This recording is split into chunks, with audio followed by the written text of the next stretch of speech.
Maganda, welcome to the channel. My name is Mark, and for this video, we'll be reacting to Geography Now Portugal. So it's another country that we're going to be learning about on this reaction video. This is a requested reaction as well after Indonesia. So let's go ahead and check out Geography Now Portugal and see what are the things that we're going to be learning about the country. I don't have any kind of like background of it. So let's start watching.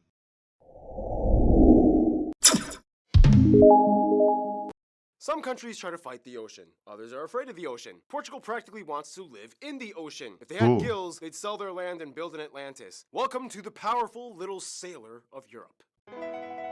Sailor. It's time to learn geography. Now! Hey everyone, I'm your host Barbs. This episode couldn't have come at a better time because I literally just got back from a trip to Portugal with my mom. I met tons of you guys, the Portuguese geograpeeps, and little side note. Hey everybody, this is João. He is a native João. Portuguese person. He'll be coming in and out of this episode explaining things about Portugal. So say hi. Hi. Oh, Anyway, let's look at the I globe now, shall we?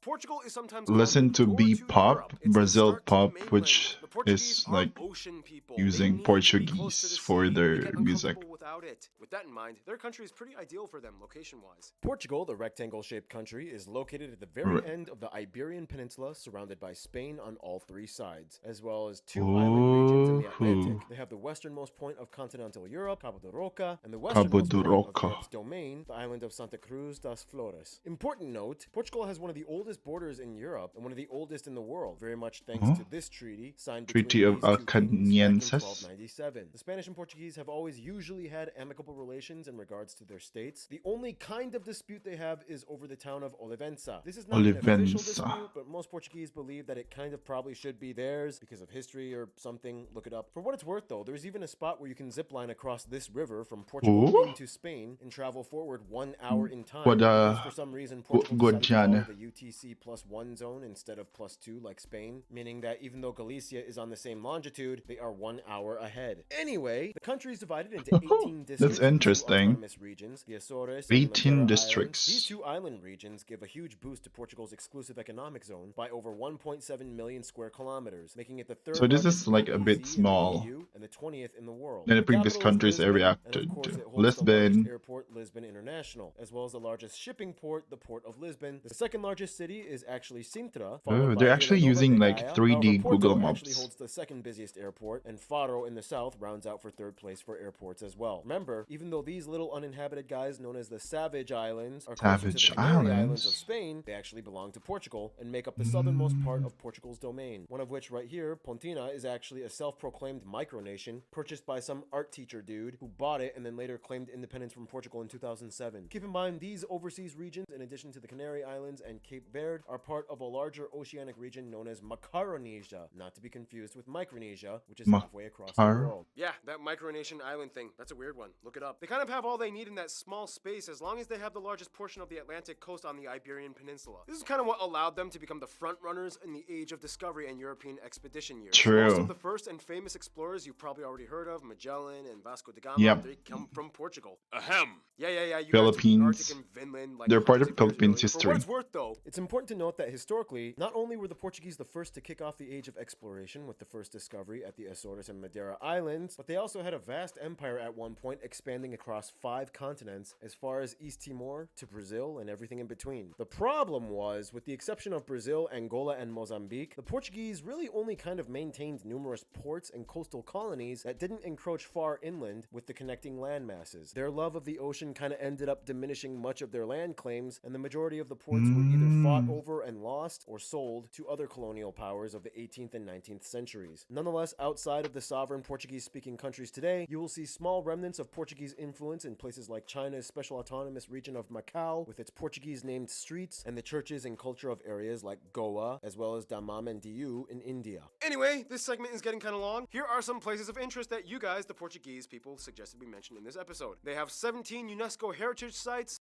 UNESCO. Alcobaça. Covenant of Christ in Tumar, Batalha, Hieronymus, Sanctuary of Com Jesus do Monte. So I believe they are also like Roman Catholic or probably Christian, um, or predominantly like Christian nation. Like this stairs though in the sanctuary of Com Jesus do Monte. Why do I like remember it from an episode of Amazing Race? Many of them are famous monasteries or churches or I don't know. I'm sanctuaries. not sure though. Sintra has that cool national palace thing, and this grotto palace. Guimarães has And that castle where Portugal kind of started. Ericeira is like the best surfing spot. Pretty much the entire city of Porto with its Porto, colorful neoclassical and Baroque charm. They also have the coolest bookstore ever and the most Livralia beautiful Lilio. McDonald's. Those Boulder homes in Ooh, Monsanto. okay. I want to see that when I go to Portugal. When I go. In the Have the future, of coolest course, we bookstore will be ever going and the most there. beautiful McDonald's. Those Boulder That's cool. Okay, I'm just gonna ask though, did they like build the house um like curve the stone to build like a house in? Or was it like the house was there and something happened a long time ago and the boulder got stuck? homes in Monsanto, the castle of Óbidos. Évora has like the best historic sites and even a Portuguese Mm, Stonehenge. The Coa Valley rock art sites, the world's shortest international bridge with Spain, the cemetery wait, that's cool. Interesting. Henge, the Coa Valley rock art sites, the world's shortest international So one side is like Portugal and another side is Spain, and oh my god, world's shortest international bridge. Like you can literally like you know what like at the start of the video they mentioned like you can like zip line from Portugal to Spain, and then why do zip line when you can just walk across like 1 2 minute walk to across this bridge? bridge with Spain, the cemetery of Anchors, the Monte Ooh, Penedono Dolmen, pretty much everything on Madeira Island with its beaches and botanical gardens, the museums. This one is even dedicated to Ronaldo. Lisbon has so many sites like the like if you wanna go, I think if you this is just for me. Like if you're gonna go to Portugal, it's gonna be so historic. Like you're gonna learn a lot about history because they are kind of like they're one of the many nations that actually started um you know civilizations in other like countries or other places back in the days. So basically like what I'm saying is that in one way or another, like if you are let's say like me, I'm from the Philippines, you are going to be somehow your history is going to be connected to Portugal, something like that. Belém Tower, the Geronimos Monastery, and every year there is a huge pilgrimage to the town of Fatima, one of the holiest sites in Portugal. Yeah, and that's the thing about Portugal. Like, once someone finds a cool hidden natural spot, it usually gets exposed and invaded fast. And speaking of nature, that brings us to...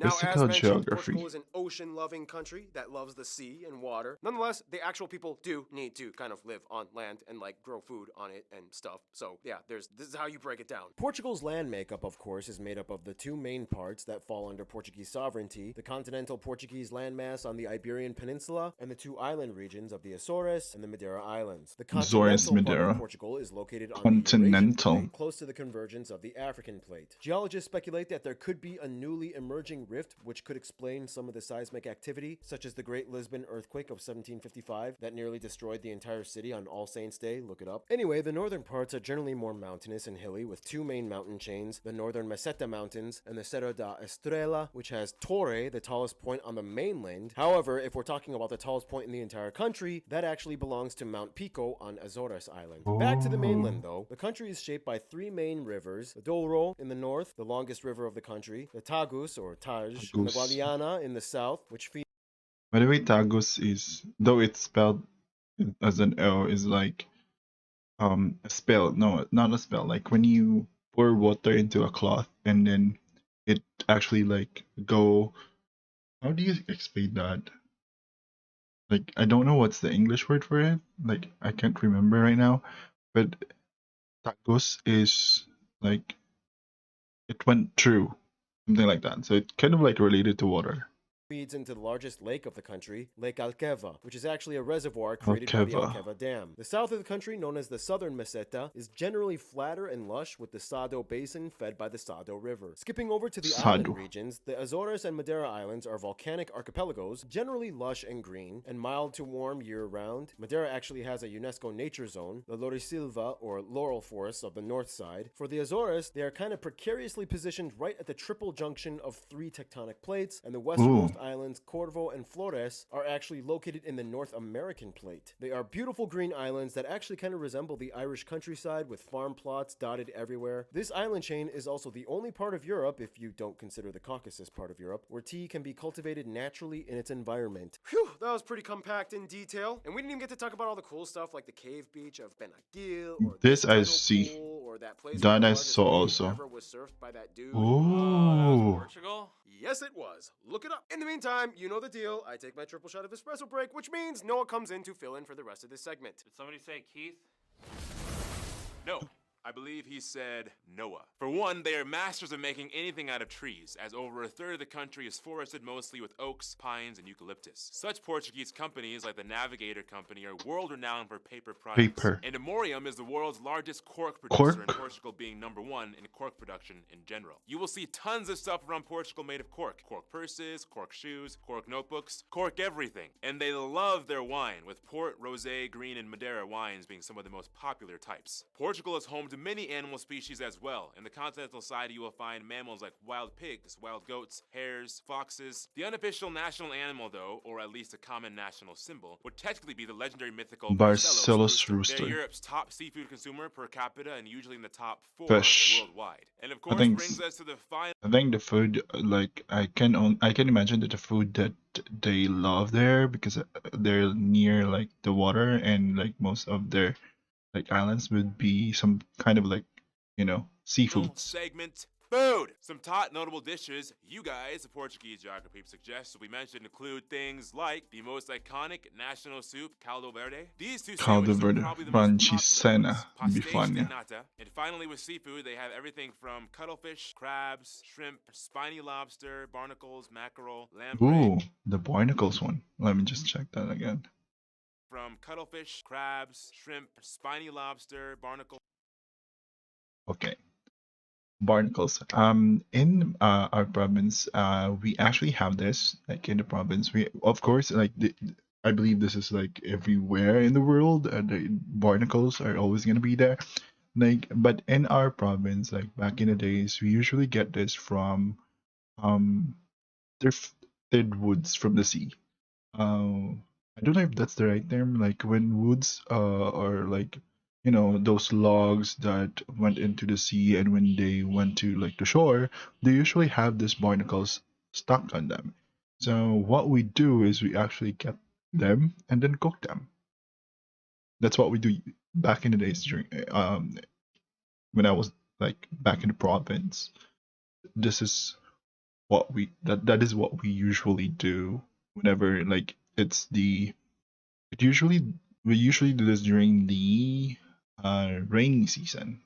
Mackerel, lamprey, sea bass, clams, oysters, periwinkles, scallops, sardines. Periwinkles. Dude, the Portuguese make the best octopus I ever had in my life. Wow. Fun fact, the Portuguese Oh. actually introduced samosas to India, tempura to Japan, and England probably wouldn't have tea if the Portuguese hadn't traded with China. And of course, the most popular dish of Portugal. See, often seen as see a how national like dish, a bacalhau, which is salted Portugal cod, has a deliberately connect to preserved other in soap countries in a before way. cooking. Interestingly enough, cod isn't even commonly caught off their coast, so they have to resort to importing it usually from the North Sea. Their national dish isn't even really found naturally in their own country. But what does occur naturally in Portugal are the Portuguese people. Let's meet them, shall we? Demographics. Thank you, Noah. Keith again. Art, take care of this. Where am I going? Oh! You're welcome. Now, I asked João to describe the Portuguese, and here are some things he said. Desenrascanço. It's like a resourceful Desre- ways. Desenrascanço. Like a corkscrew and a frisbee, we'll give you a scooter. Another one is What? estar com os azeites, when someone is really grumpy or in a real bad mood. To sum it up, that's Circumzance. the ideal Portuguese way. In any case, The country has about 10.5 million people, and they are one of the top aging populations in the world and has the highest emigration rate in the EU. The What do you mean by top aging? Like they get old fast? What do you mean?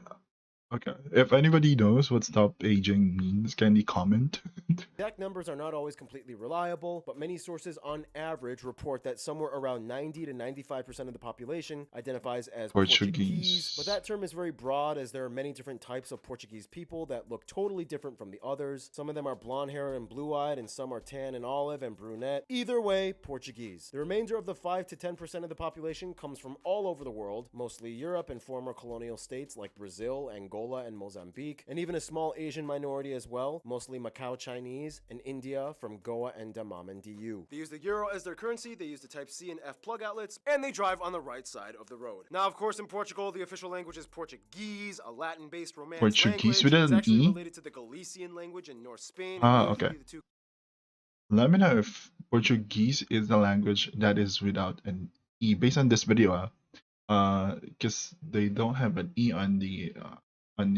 video. So is that like the language, and then when it's the people, it's gonna be with an E? Is that it?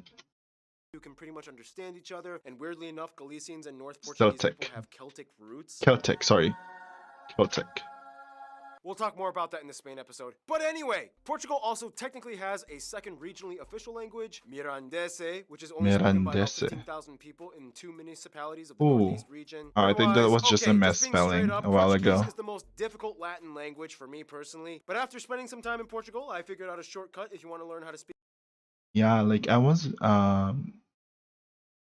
listening, as I mentioned at the start of this video, I was actually listening to like Portuguese music, like B-pop, Brazilian pop, and they are in like the Portuguese language. So I actually like read like the lyrics of the song. The way that they speak the language is somehow it's kind of like smooth in a way that the words are connected. Like how I how to explain this? It's like when they talk, it's like French, a little bit of French, but not totally. Like how does let's say Spanish, it's like Spanish, but the way you speak it is like smooth and flowy in a way that the words are like merged. I don't know. That's just my experience, like hearing uh Portuguese music and listening to people speaking Portuguese. Speak Portuguese, here's how you do it. Step 1, be Russian. Step 2, get drunk. Step 3, try to speak Spanish. Meu nome é Paulo, eu gosto de pastiche de pilão. Calm down, this was a joke. Sure. Now does not endorse underage drinking or alcoholism. And also, do not confuse the Portuguese with the Spanish. They hate that. Actually, when I met João, I had this conversation with him. Hey João, Yes? when I go to Portugal, would it be okay if I spoke some Spanish just in case if I had a complete communication problem? Yeah, no, don't. Just don't. Trust me, you're better off just using English. So anyway, the Portuguese, as mentioned, have a lot of ocean history and Catholic. Like when you roots. say About Spanish, 81% it's of the country kind of like identifying to varying degrees of the devotion as Roman but Catholic. with The Portuguese Portuguese, aren't too quick to note that they did kind of start there's the that Atlantic again slave flow trade. I Also, mentioned. keep in mind the East African slave trade was actually started centuries prior by Arabs in the Indian Ocean. Moving on, Portuguese culture comes in many fascinating, vibrant forms of tradition and custom. And with that, here's Random Hannah to explain. Portugal today is a very distinct nation, but if you dig close, you can see the layers of influence from groups like Phoenician, the Celtic, Germanic, Finnish, Visigoth, Celtic. Vikings, Sephardic, Jewish, and Moorish people. Yeah, even Vikings. And don't you forget it. Of course, as intrepid maritime folk, the Portuguese were the first to invent galleon ships Galleon. that launched off the age of Kalakalang. discovery for Europe. Based on what I can remember, there's what we called in the history of the Philippines. There's what we called the Kalakalang Galleon or the galleon trade, in which again like people from the Europe like area or from Portugal went to the Philippines to trade, do like barter trading. Post-Viking era. With that, they also created the first forms of Western-style nautical cartography and navigation. It would later be taught and used across the continent. One guy even tried to pioneer one of the Bartolome. first airship designs. Although Portugal Oh. may not be well known for their painters or graphic arts, I mean, this dude went crazy and burned every single one of his Guillermo de paintings. Santa Rita. They definitely have a tradition of three-dimensional expression that dates back Oh. centuries. Distinct Portugal styles include things like Manueline architecture of the 16th century, century. And even today, people like Bordalo II continue the tradition of three-dimensional art. Fun fact, you can probably guess a home is Portuguese if the exterior walls have tiles on them, and often blue pattern tiles. They have their Yeah, own I've unique noticed Portuguese that. sport, where you have to knock off a pin Like, with metal before watching this video, I've actually went into like a Google Street View kind of like search around Portugal, and I noticed that. discs in varying weights and sizes. Nonetheless, no shocker, soccer or football is the most popular sport, with their oldest club dating back to 1893 in Porto. Their national team has consistently ranked high in FIFA standings. We all know Ronaldo is the most mainstream, noteworthy Cristiano. face of Portuguese football today. I mean, the guy has multiple statues of himself. The legendary Eusebio is considered one Silva of the greatest Pereira. football icons of all time and the symbol of the nation's sport. Festivals, of course, adorn the entire nation from north to south, many rooted in Catholic tradition. June is a Same as the huge Philippines. month, where the festival of the three saints take place all over the country, honoring Saint Anthony, John, and Peter, where there's a lot of wine and sardines with fireworks. There's also many unique regional festivals like Start the the Festa de Coco, in which they do fun dragon slaying performances. There's the Lazarine Carnival, one of the only places where Celtic rituals can be seen. Anyways, the festivities are usually filled with music, which I guess means we're moving on to Keith's segment. Alright, starting as early as Gregorian chants in the medieval ages, evolving into the classical era, music. and eventually winning Eurovision, Portugal has had lots of musical accolades. And there's wanna a watch certain word that. that kind of describes the overall feeling of Portugueseness when it comes to music. Saudade. Translates to something like a sense of melancholy and longing, as if something were missing. This type of mindset is one of the key elements that inspired the most famous of all Portuguese musical genres, fado. It's even listed as a UNESCO heritage trait. The most recognizable name with fado being Amália Rodrigues. Listen to it and see what you think. The Portuguese have their own version of guitars, drums, accordions, even bagpipes. The ukulele from Hawaii was actually introduced from the Portuguese migrants, mostly from the Azores and Madeira Islands, where my ancestors are actually from. Fun fact. Today, the Portuguese music scene has everything from mainstream hip-hop, rock, pop, metal, Moonspell being one of the more popular metal bands from Portugal. One time I saw Moonspell at, I think it was Ozfest. I don't remember. Moonspell is awesome. And thank you, Keith. All right, and with that, we gotta move on to the incredibly condensed history section. Proto-Iberian cultures, Indo-European migrations, Atlantic Bronze Age, Lisbon founded, Phoenicians, Proto-Celts, Rome comes in, Christianity, persecution of Christians, Visigoths, Vandals, I'm just gonna go Moors, back because this photo. Proto-Celts, Rome comes in, Christianity. Okay. This photo is actually, I think, a photo where it shows the first. Correct me if I'm wrong. Okay, correct me if I'm wrong. But I think this is the photo that showed when they went to the Philippines and they created the first kind of like church. I don't know if. Okay, I'm 29, and this is so far back when I always studied it. So it's like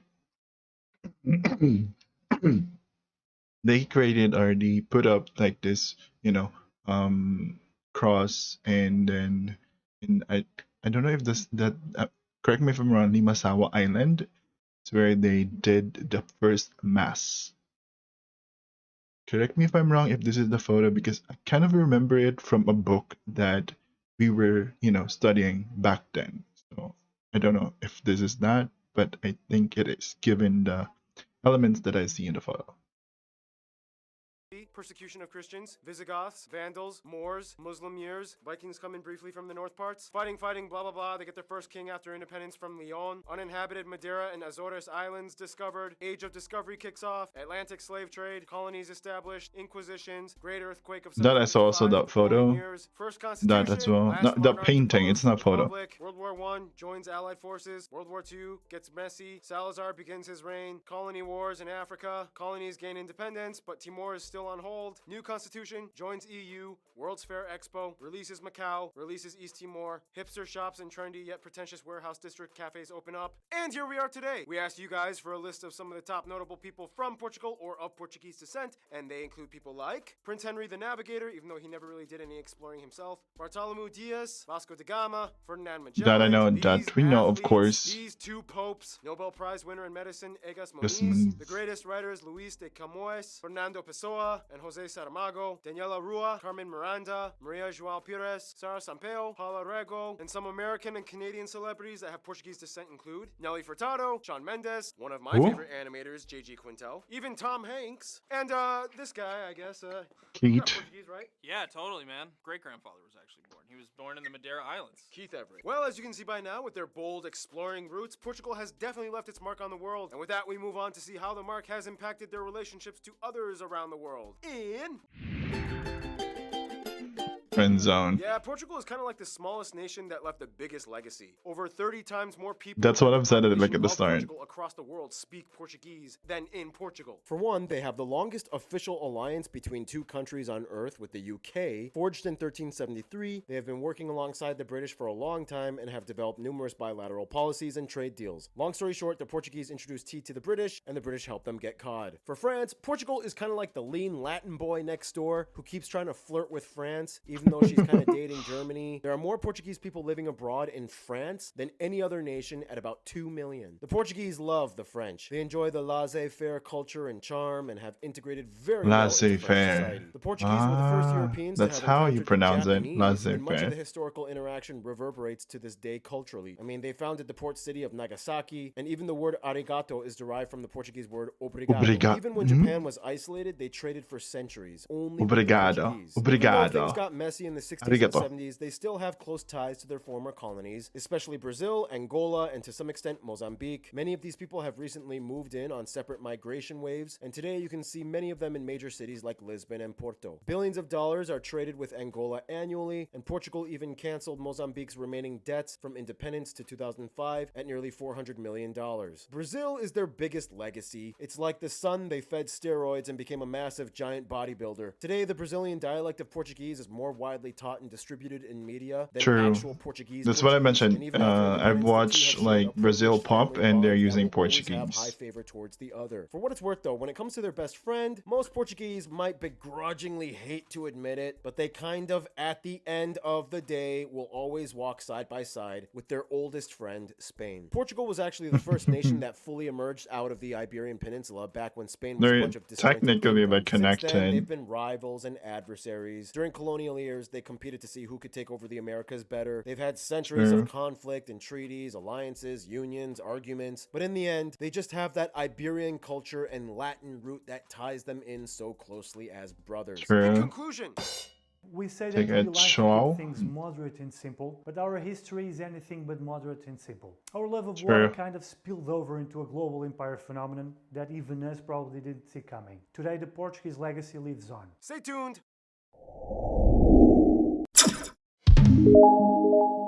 Hey guys, so that's our reaction for Geography Now Portugal. So there was like a lot of information, though it's like a small kind of like country, and but yeah, as I mentioned a while ago, there is really a connection between like the history of the Philippines with Portugal, since like Ferdinand Magellan, of course, brought like Christianity in the Philippines in a way, and other expeditions that went into the Philippines, again, the galleon trade. Alright, so if you liked the video, please don't forget to click the like button, subscribe to my channel if you haven't yet, follow me in my social media, and don't forget to click the notification bell so that you'll get updated whenever I upload the next video. Thanks again for watching. Hanggang sa sunod na itong pagkita. Amping lang. Ganun.